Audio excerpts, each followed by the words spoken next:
Okay, I have one final example that I'd like to do for you, and that's the integral. And this is my integration by parts, part 3.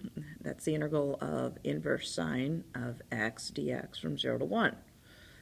Notation here is arc sine, but we also can recognize that as inverse sine of x, hopefully. Now again, using the mnemonic, u is inverse sine of x. du is 1 over the square root of 1 minus x squared. I know it's been a while since we've seen that.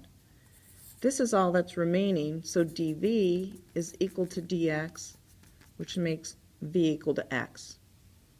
So again, u times v minus the integral of v du, u times v, x inverse sine of x, minus the integral of v du, v is just x, oops, I missed a dx here, square root of 1 minus x squared in the denominator, dx. Now this part is going to require u sub 1 minus x squared.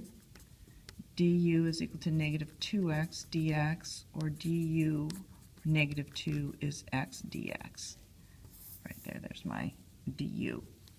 I've got x inverse sine of x minus, I've got a negative 1/2, so that's going to be a positive 1/2 because of the subtraction.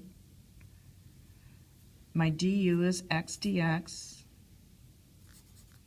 and then I've got square root of u in the denominator, or u to the negative 1/2.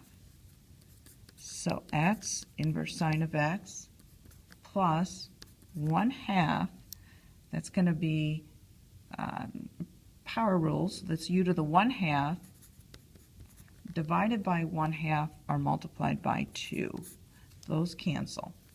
I'm going to change back to this part of this expression to back in terms of x, so that's going to be plus the square root of 1 minus x squared, and now I'm going to evaluate it from 0 to 1. I didn't bother to change in terms of u, thinking that I was going to go back and write it in terms of x, because this part was already in terms of x. So at the end, once you evaluate this, you should get an answer of pi over 2 minus 1.